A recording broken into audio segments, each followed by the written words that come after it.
took me 11 years to finally really play this game.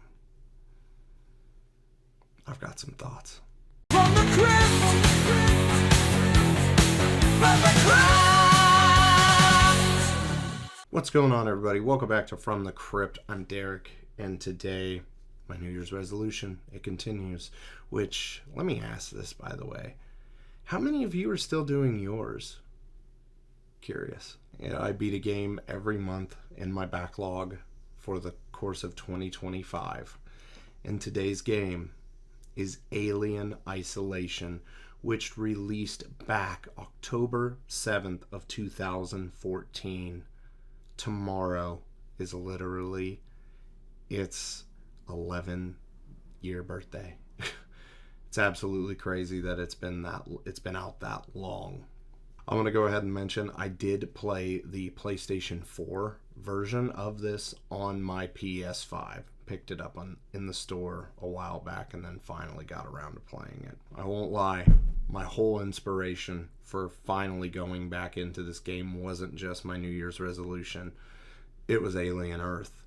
If you have not watched Alien Earth, it is so freaking good, and it's easily some of the best Alien stuff that we have gotten over the course of the last 10 years, if not more.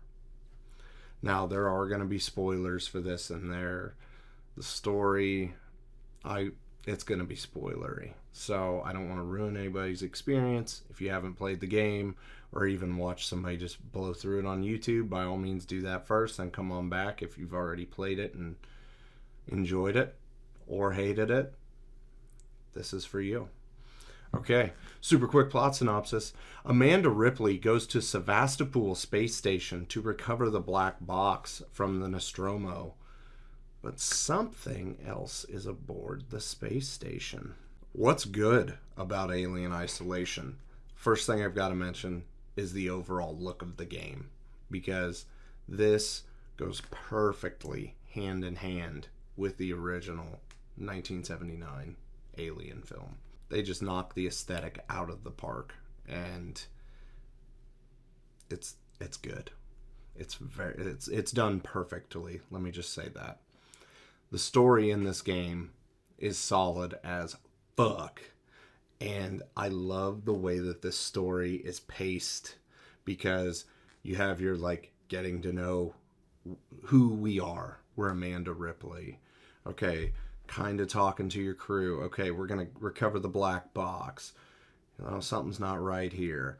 So you're starting to feel a little uneasy. And then you go from a little uneasy to just fucking in sheer terror, being stalked within the first few chapters by the alien. And then, you kind of get used to that.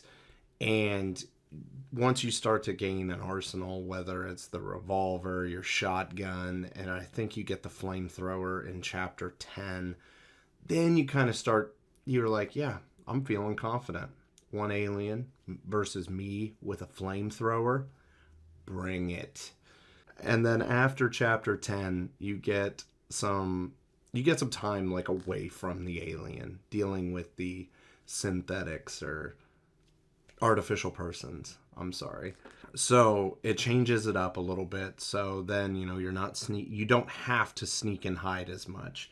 If you have been stocked up on ammo and used your stuff wisely, then you could just take these fuckers on and avoid the whole stealth aspect of it. Or if that's your cup of tea, by all means, you can sneak around everything. Then boom, you are literally right back in the shit, and you're terrified all over again. Finding out that, there wasn't just one alien. Shouldn't have been called Alien Isolation. Should have been called Metric Fuckload of Aliens. Isolation. But you actually have to go down into a nest and activate cores, beta core and alpha core. So that way you can overload the reactor and then kill the nest. There's face huggers down there that are one-shot kill if they latch on. God, and just the way everything goes, it is a roller coaster. And the ending The ending was perfect, and it ends on a pretty big cliffhanger. I will say that much. Okay, next up, the sound design for the game. Once again, just like the look of the game, it fits perfectly. And the music in this game legitimately makes you more terrified of everything. Because there's sometimes like the music will be making similar, not the exact same, but similar sounding, like, oh God, is it walking behind me? And you're just paranoid the whole time you're playing, and the music does just such a great job of just making you that much more tense and stressed. And I know I'm clenching my fists like I'm angry, but trust me, it's in a good way. The gameplay feels good. I love the way that Ripley controlled crafting and, survival horror aspects put in there of, I've got to get this many blasting caps and this many sensors, whatever, to craft med kits or pipe bombs, Molotovs, EMP mines, which are clutch in some spots of the game. One thing that I did really enjoy in Resident Evil games, 9 times out of 10, if you know like a safe combination, you can just walk up to that safe and not need to find a document or anything that tells you what it is. No, in Alien Isolation, you literally have to go find the console that the digit 4-digit code or whatever is in, and then you can enter it in. So I thought that was kind of like a fuck you to speedrunners. But I'm not talking shit about them. It was just you're gonna get through this game that fast? No, you're not. No, you're not. We're gonna put you through some shit, basically. As I've already said a few times, this game is 11 years old.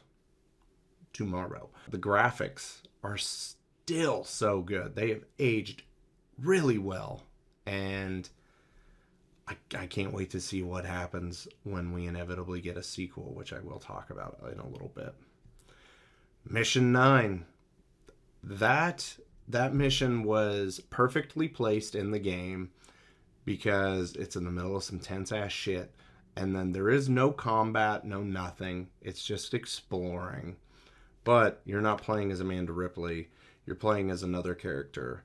And you are down exploring LV-426. And you get to go inside the derelict spaceship where, Dallas, Kane, and Lambert go in the original Alien movie. So that is one of the coolest missions ever.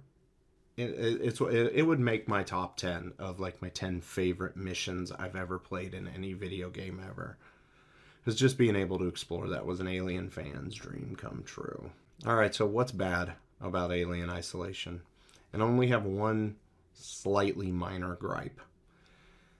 Facehuggers got a little bit annoying at the end. I know you could hear them. But I wish they weren't just a one-hit kill. Like, they just, and then the screen goes to black, and then you got to reload. I just wish you could have, actually, tap, tap, tap, tap, tap, tap, tap, tap, tap. Because, if a synth grabs you, or artificial person, sorry. If they grab you, and you can tap X and get out of it. I don't understand why if a facehugger leaped up, there wouldn't be a tapping, like a QTE for that as well. So I wish there was that, because I want to say I was probably killed by facehuggers maybe 4 or 5 times in the game, because I know one time I was looking in front of me and then it came from behind, so I had no idea where it was going because the music was going, and yeah, it was just sheer chaos. Okay, so this is a first for my video game reviews, but I do have some tips of what I did. Or just what I think people should do if they are afraid to play the game. First up, make sure your sound is you're not playing on mute or whatever. You're in a party with your friends. You got to be able to hear everything, to hear where the alien is walking around. If it drops down from vents, facehuggers screaming and coming at you, sound has to be up. This one's kind of funny because I didn't even realize that I was doing this until about halfway through. But don't play with your most expensive controllers, because you might accidentally toss it out of just fear.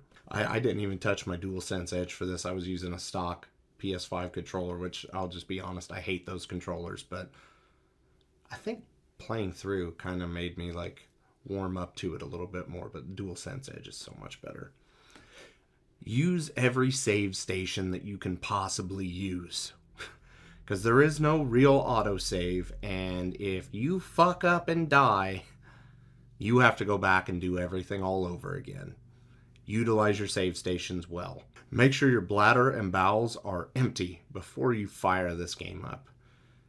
I could definitely see somebody shitting their pants to this game. That's all I'm going to say. Wasn't me. Might have came close a time or two, but it wasn't me.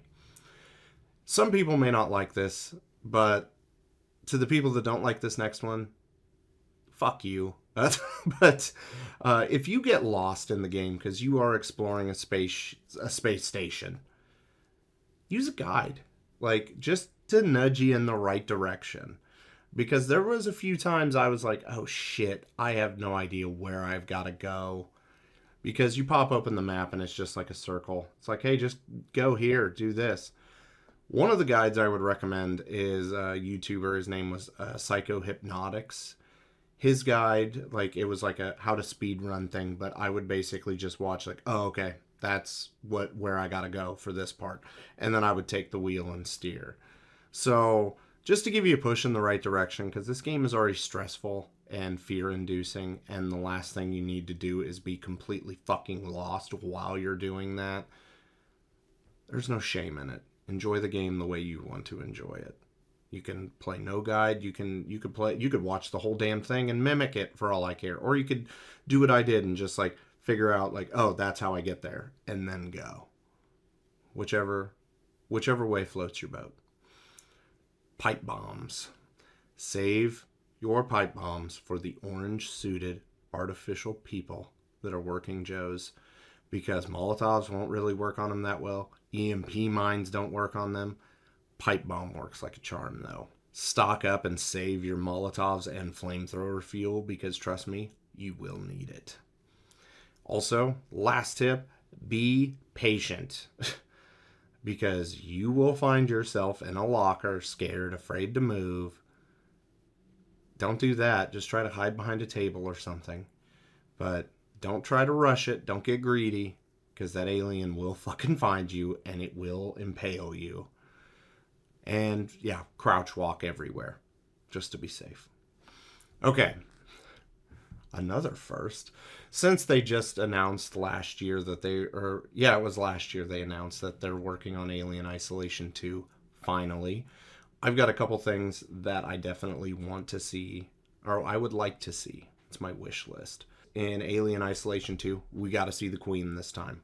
100%. There's got to be a Queen in the next game. Because there was eggs all over the place. We did not see a Queen in Isolation 1. This next one is going to be controversial, and I know some people will possibly argue that it's not doable.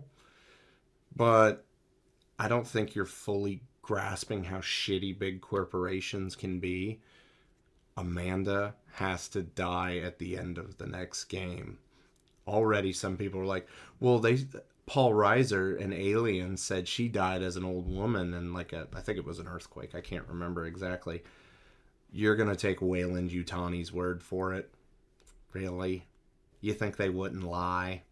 Because if they're having all the problems that they have had up until this point trying to get the organism, that if Ripley's daughter was alive, she would just want to go back to Earth and see her daughter. She would fuck space. She'd be gone.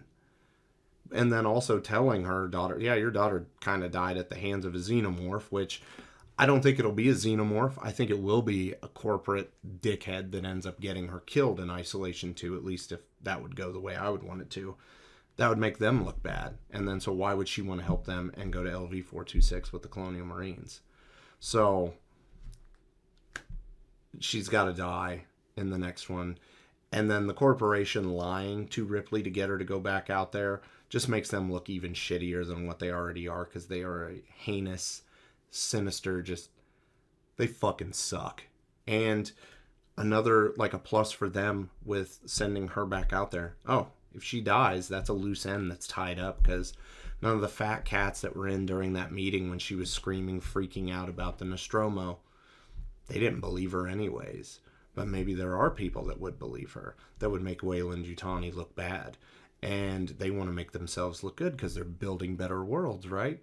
So that's just conspiracy-ness on my hand, but Amanda needs to die at the end of Alien Isolation too. Controversial. Let's talk about it down below, though. Okay, so replay value score. Will I replay this game? Yes.